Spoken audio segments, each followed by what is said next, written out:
You're listening to the Autism Weekly podcast. Each week, we share community voices and bring light to stories that increase awareness, acceptance, equity, access, and inclusion. If you haven't already, subscribe to join the Autism Weekly family. I'm your host, Jeff Skibitsky. This week, we're joined by Milena Suarez, a passionate advocate for the autistic community. Born in Bogotá, Colombia, Milena pursued psychology at the Universidad Católica de Colombia, working with victims of domestic violence before moving to the U.S. in 2020. Milena recently completed her master's in ABA and is a new board-certified behavior analyst in the state of Tennessee. Milena is driven by the potential of applied behavior analysis to transform autism services in Colombia and beyond. Join us as we discuss her journey, vision, and the global impact she aims to make. Welcome to the podcast, Milena Suarez. Thank you very much. Thank you so much for having me. Well, I feel like your background is going to be so important for us to really understand, to dive into a lot of these topics. Do you mind just sharing a little bit about, what led you to specialize in autism, and particularly your focus on DEI within the field? Yes, well, as you say, I used to work in forensic psychology, and I just decided to take a sabbatical year and travel. So I came to the United States to study English, but initially my plan was to go to Spain to do a master's program in forensic psychology. However, COVID started. I was looking into psychological fields here in the United States, and I found out about ABA, and I have never heard about that before in Colombia. I knew about behaviorism, but not specifically ABA, and I really love to learn things. So I was like, what is this? So I decided to start working as an RBT, and I just fell in love with this field, with the children, with the science. And so this led me to decide to do my master's program in ABA. But while I was an RBT, I faced so many challenges with cultural differences. And I just was doing some research about how is ABA in Colombia, how is life for autistic people in Colombia, because sometimes we think oh, I have never met someone with autism in my life. And then it's just because we don't have maybe the resources to get them diagnosed, or because maybe we have a stigmatization about what autism is. And actually, recently, someone from my family just got diagnosed, and I'm just incredibly happy that now we can have those tools to provide better care for our autistic community.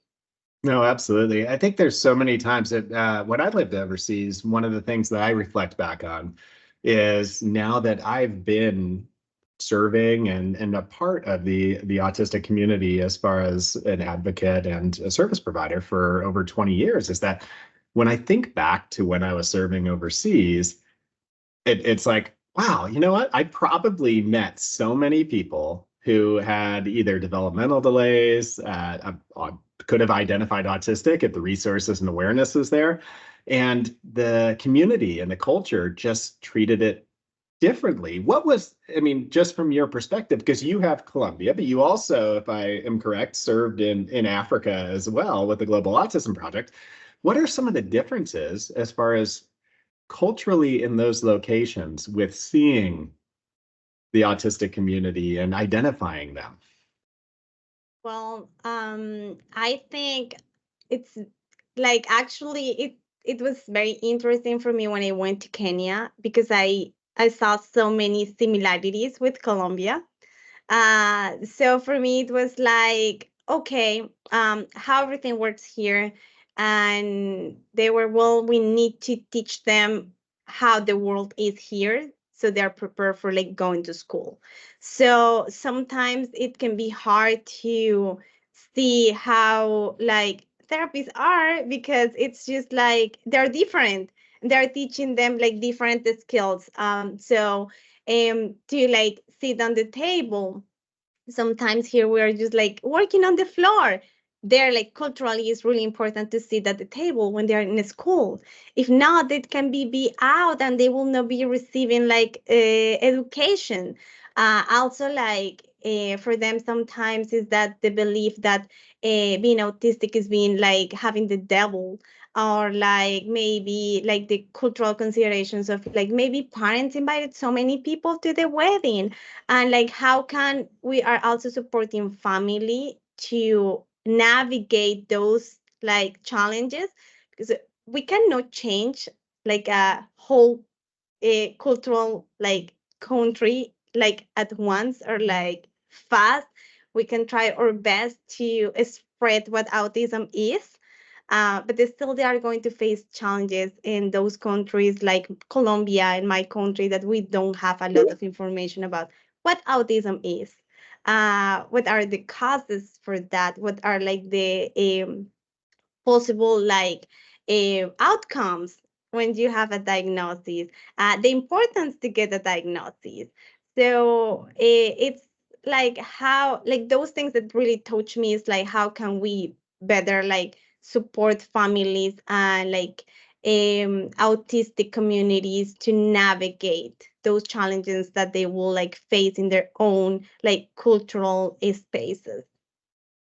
And I mean, just imagining kind of that scenario, and I'm thinking about some of those like macro level skills that you're walking away with that could easily be taught to every clinician in the US, or that are working alongside you right now in your clinics with ABS kids, is that I think of like, we should always be meeting somebody with right where they're at, that we need to respect the personal beliefs and respect the lifestyle and the culture of the individual. What are some of the other just high level macro things that you think, from your experience of working in different cultures, and then also having to move from Colombia and where you were probably within the majority of the culture there, to moving to Tennessee, where probably there aren't as many Colombians, would be my guess.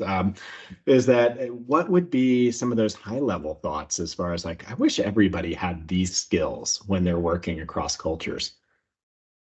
Well, so many. I think for me specifically is like not making assumptions, because usually you tend to be like, it's funny because it's like when I speak in Spanish, even with people that are not from Colombia, but when I speak in Spanish and I say where I am from, they're like, no, you're not from Colombia, because it's very famous, some like series or Netflix about what the accent is. So my accent is different of like the famous one on like Netflix series. So they're like, no, you're not from Colombia. Or like, that doesn't sound like Colombian.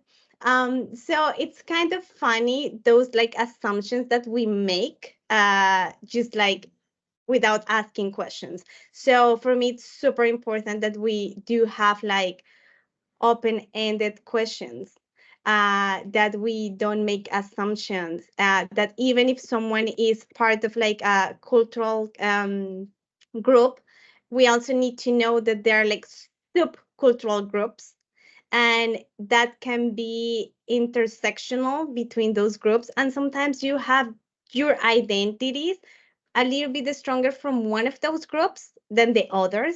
And that's why it's super important for me always like to ask. You ask those open-ended questions, and then with that information that you're receiving, then you can be a little bit more directive with your questions. Okay, we can go to this direction. It's also like understanding that what is good for me, it's not for everybody, and that's very sometimes we try to change people's mind of like our way, and it's no, what about if I ask this person why they think this is um why they think that what they are doing it's important, so I can understand the importance of like that for that person, instead of like going and saying you're wrong and I am going to show you how to do things. Because once you have that information, like about the why, you can understand, and then you can work as a team, and then you can say, hey, you know what, I didn't know that, it's so interesting. And I love that. When I was studying English, I took classes with people from like so many places, and like talking about or like country or cultures. And sometimes you like, I realized that I had a lot of biases when I was studying English, because I had a lot of like pictures in my mind about cultures. And then when I was interacting with so many people from different countries, I just loved to ask questions and learned and learned. And I was like, I didn't know that. I didn't know that they were doing like this for this reason. And I think that it's very important. If we can understand, even if we don't agree, we can support or like clients or families, or like we can be like a better um professional for like them. Absolutely. And I love the fact that you kind of went through the process of identifying your own biases and realizing that, we all have them, but it's recognizing them, being aware of them, and then being able to kind of sidestep and kind of move back and say, what, that's what I think, but I need to be open-minded to understand what everybody else's perspective on the same issues are. When we're talking about good care and treating their treatment within the autism community, one of the biggest challenges is that historically, when ABA is not done necessarily well or correctly, it's because we're telling somebody what they need to do, who they need to be, what skills they need to develop, and we're not including them in that care model. So when we're talking about DEI in the context of autism care, why is that so important for families and professionals to really understand what that relationship looks like? I think that like, and like not even like thinking about like other countries, just like here in United States, Tennessee, we have like children from like so many different backgrounds.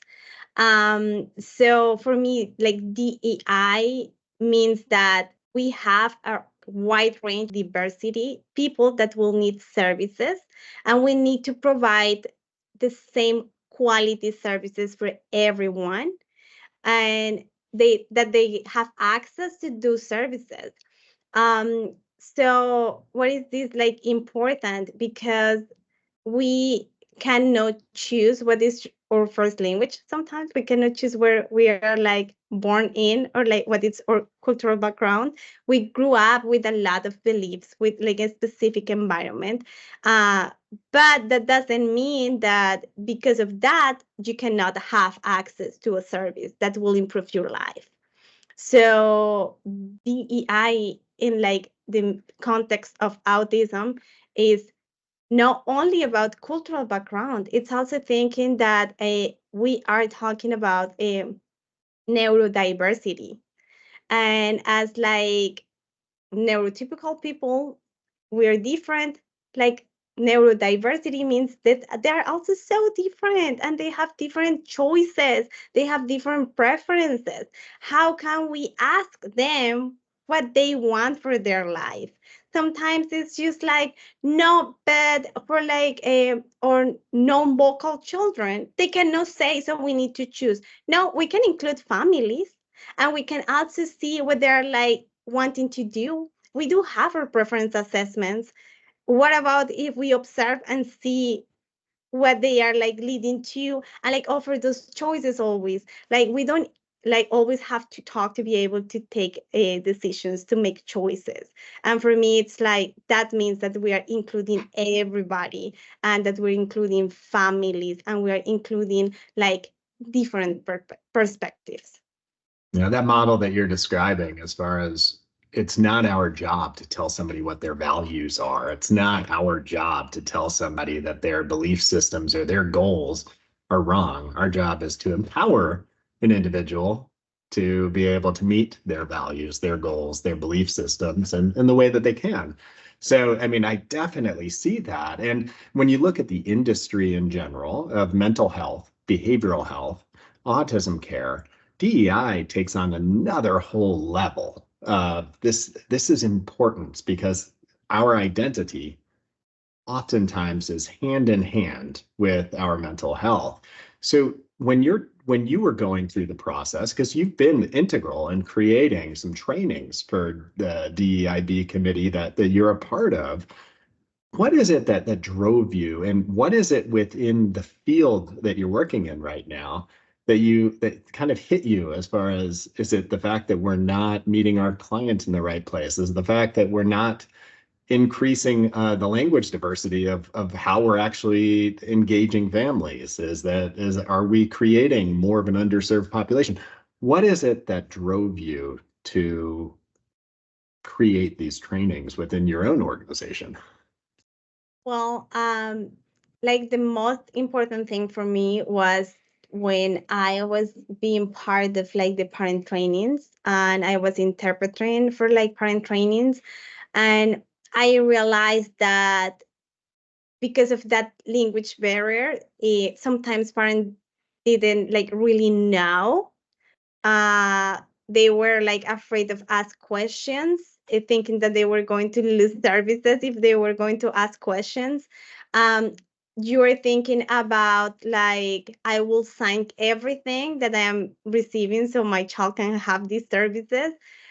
Because I don't speak English, and if I don't speak English, where I am going to find services for my child? Now they're like accepting him or her, and I need to keep these services like as like I can. So for me, it was very touching, being part of those parent trainings. Also, when we were talking about some targets, and parents were like crying, so happy. Like, I have seen a lot of improvement. Like, my child is having a lot of like new skills, and they were incredibly grateful. But also, sometimes they were like, I cannot communicate with my child. So my child knows how to speak English, but we don't understand him. So when he wants something, he's trying to tell us, and we are trying to translate, and we don't know what he's saying because sometimes it's not very clear. And then we are having a lot of like frustration, tantrums. Like he is like all those things are happening at home. They're not happening at the center anymore, but it's happening at home because he has the skills to communicate in English, but we were not targeting that in their like home language. So for parents, it was like, I'm so grateful, but I also need to be able to communicate with my child. Can we do this? So like working on like programming in like two different languages, doing research about, is that like impacting their like ability to talk? No, it's not. It's actually great. It's the moment to do it when they're young. So we can like pair words. We can still teach English because they need to be ready to go to school. But we can pair all those words with the Spanish words, and they can know that sometimes like it's okay to say it both ways, and then they learn, okay, to discriminate. So to this person I will speak with these words, and with this person I will speak with these words. It's just amazing see how they were like having so much like improvement. I like with like specific behaviors that we wanted to decrease, only like improving that communication piece. No, absolutely. And when I think about the quality of care, one of the biggest pieces to that, of course, is creating community, belonging for the family, is that I'm a part of my child's life and their development. And if you're not bridging that gap of language, of course, you're creating barriers. And the last barrier you want to create is between a child and their family. What are some of the other things when you're talking about quality of care? I mean, when I think about staffing, when I think about the programming for a child, when I think about even assessment tools, when I think about being able to get information or resources, like what are the things that keep us from being able to apply care equally across all cultures that we need to start working more and more diligently at? Well, as you said, I think like the resources. Now that I am a BCBA and we can have the time to speak on the same languages with some families, it's like all the questions about what autism is. And sometimes there are like resources available, but they don't know how to find them. So it's really like sometimes it's really difficult for it, like, and I include myself when I don't want to ask something because I will feel like, oh, maybe I will just look like dumb to like know about this. So I always try to like talk to the families as we start services of like, this is a safe space, so I don't know everything, and we can work together, and we will find answers together.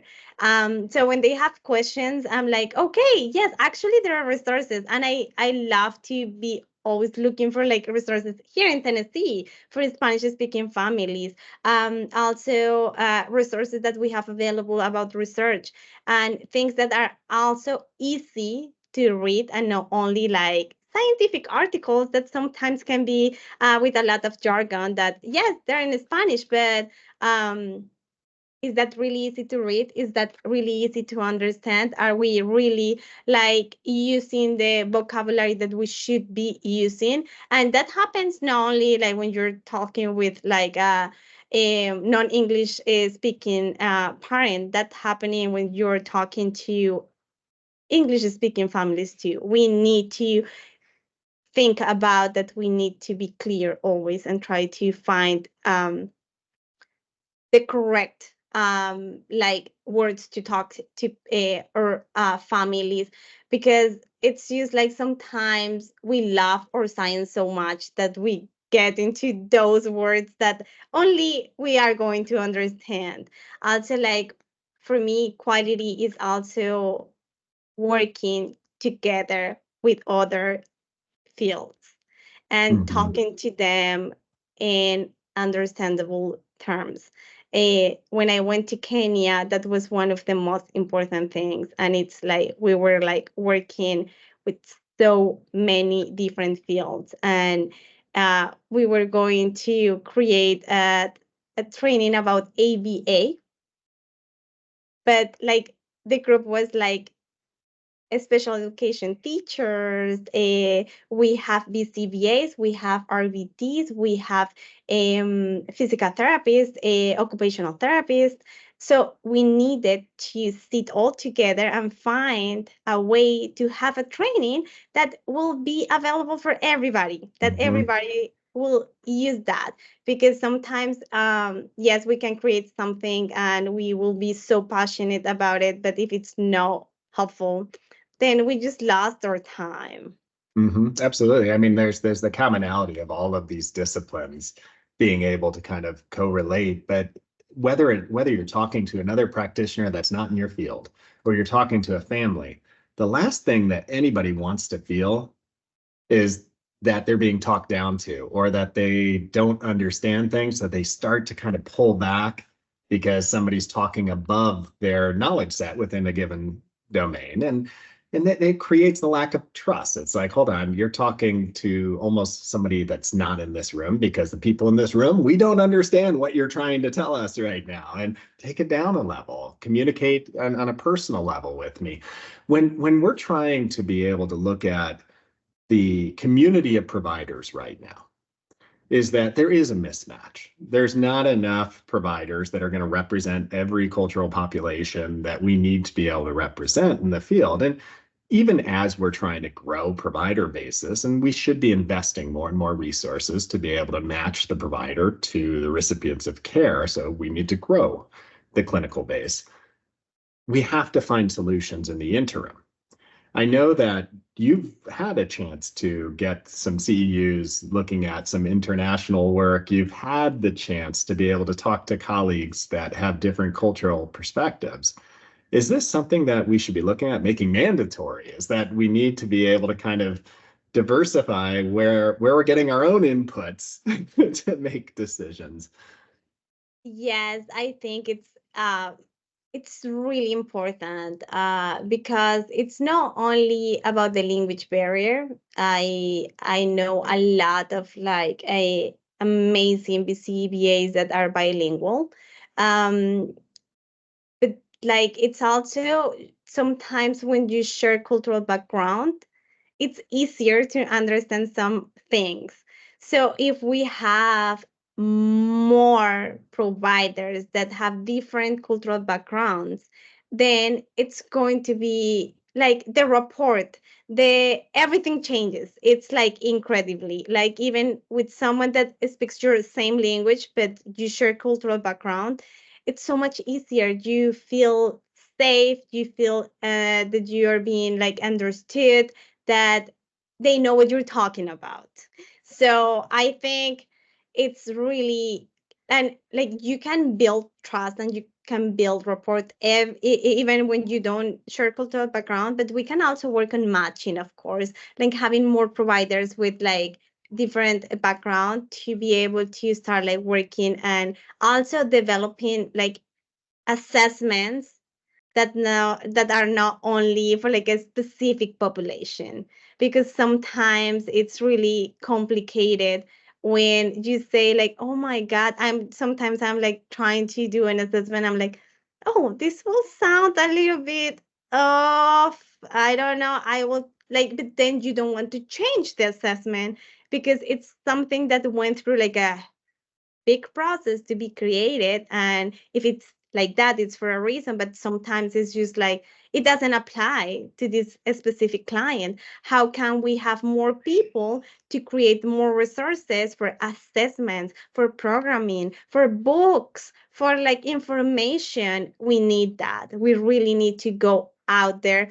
We can start like working, of course, to provide more services. Like now what we did with the DEIB is like providing a group and a team that is available for interpretation all the time. That makes me so happy. And then the next step is how we are going now to increase diversity in our field of ABA, and how can we get more people. But I am also thinking that, for example, in Colombia, we don't have like a way to go to school to get a master's in ABA, because there are not. We don't have like a specialty in ABA. I have done some research about like the laws, because I really want to do something for my country. And it's like, yes, they know about ABA. They know that that's the most research intervention that has shown improvement, and like support for our autistic community. However, we don't have programs. Mhm. Absolutely. And I think the BACB several years ago had pulled back a lot of their international credentials. So it kind of limited the chance to be able to share that knowledge. One of, like when I think of the industry and some of the big steps we've made in DEI, and I'll go away from kind of more of the culture that might deal with language or origin, and talk about the neurodiversity, is that there's been some huge movement on neurodiversity affirming care, assent-based care, community-informed practice, a lot of things that are bringing the voices of recipients of care into the decision-making process, into guiding clinicians on the values. What is it that you've worked on recently within the DEIB committee with ABS Kids, and that you found, okay, we're starting to make some headway? And what is it that you're thinking, this will be on the horizon? We still need to push and kind of create new priorities. So I guess it's a two-part question, but what are those two things that you're looking at? So what we're looking at now, it's having like a spotlight for employees. So we really can know that it's like a space to share about you, but not only about your cultural background, for you as a person, and like knowing how different we are, even if we are from the same part, or the values that our employees have. Know about that. Sometimes we're just like stuck on like work, and we don't know who are we working with. We don't know who they are, and it's just so nice to be able to know about them. And I think that is going to improve not like only um like maybe how our employees feel here, but also care. Because if we have better relationships, we can work more as a team, and it's so good. We will feel more comfortable maybe messaging someone from like a different region and like, hey, I know you know about these. Can I talk to you? So I think those spaces are super important because we are learning about so many different things. We do have a not only like cultural backgrounds but neurodiversity, and knowing that, hearing out our peers, how can we improve or like relationship with people, how can we better peers, better supervisors, better supervisees, knowing like all of those things about like the people that we work with. So this is like something that we are so happy to start. But also we are working on the DEI training. The DEI training, we are going to focus on what is DEI, because when sometimes I talk to people here at the center, I'm like, yes, I am part of the DEIV committee. And they're like, what is that? And so I'm super passionate and I can talk a lot about that. Then I'm like, I want everybody to know what DEI is. And if like maybe someone is really, really passionate about it, but they didn't know about it. So we can like start with that. But like our goal is going after that for like branches. And what is autism? What is being like an adult with autism. So yes, I'm autistic adult, and I we do have committee members who really want to participate on that and share like, hey, I think it's going to be easier for me at work if I do have this, if you communicate this way. So we can really learn how to communicate, how to change our interactions with our like neurodivergent like peers. So that's something that we are working on, like two different things, but with the same goal, that it's like improve, improve. Like Absolutely. what can we do? Like to like, of course, care is super important, but as a company that it's so big, it's super important that everyone is feeling that this is a safe place, that we can work as a team, that we can message someone from California. Hey, I need some resources.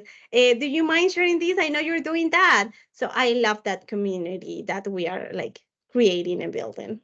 I mean, culture, identity, there, I mean, it's so broad. I mean, there's so many things that the more that we're exploring, the more that we're willing to learn and become aware, the better we're going to be as clinicians. But I think also the better we're going to be as colleagues, the better we're going to be with creating our relationships outside of work. So it's such an important skill.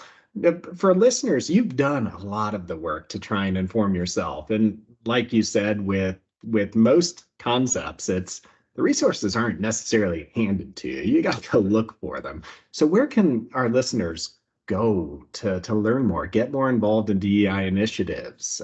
Where can they go for resources or just even a starting point? Well, like as you say, there are so many branches. So I when I usually like need to do something, I need a specific information about a specific topic. Of course, I go usually to the databases for like resources of like articles, research that we have like done. But also, I have been trying to look into what are like the Spanish resources specifically. That has been my main point, and like see what are like the assessments that are available in Spanish. So I can share with you some of the links that I have found, because we have like specific forms for specific interviews that are so much easier when you have that available and you don't have to translate maybe changing a word that will not sound the best. They go and they're like proof before like having that specifically questionnaire. There is also like ABA e-learning from Spain. And there is like also Colombia ABA. So that's information about ABA in Spanish from two different countries that it's so interesting. They have a lot of information. Um, I just want to like mention that if we want information, there's so many also like places about gender biased diversity training. Why we have WIVA, like how can we create like inclusive and equitable access.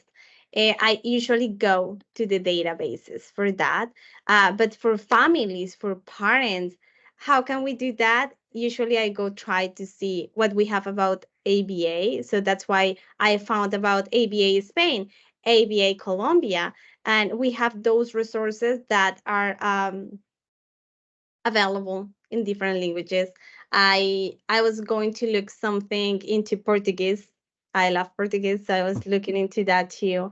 Um, but yeah, if someone needs something, I am more than happy to share all what I have found. No, and I think that, like you said, is that it's all out there. It's just taking the time to commit to learning and to wanting to explore the thoughts, the ideas, and the perspectives. And I'd also encourage folks to get involved in the DEI committees. It's you don't always have to be the one setting the agenda. Is that even just being there, listening, learning from others, sharing your own perspective is adding so much value to the discussion and then eventually to whatever policies, decisions, advancements could occur. But Milena, I appreciate your time and all the work that you're doing and bringing awareness and challenging all of us to continue to evolve our science to look beyond our narrow walls. Thank you so much for having me. And yes, of course, if you're part of the DEIV committee, we all had our processes. We all had to go through the self-reflection, knowing that we need to keep learning. That's how it works, keep learning. And thank you so much for having me. Thank you for listening to Autism Weekly. We hope you tune back in next week to learn more about autism in the real world. Autism Weekly is now found on all the major listening apps, including Apple Podcasts, Google Podcasts, Stitcher, Spotify, Amazon Music, and more. Subscribe to be notified when we post a new podcast. Autism Weekly is produced by ABS Kids. ABS Kids is proud to provide diagnostic assessments and ABA therapy to children with developmental delays like autism spectrum disorder. You can learn more about ABS Kids and the Autism Weekly podcast by visiting abskids.com. Thanks for tuning in. See you again next week.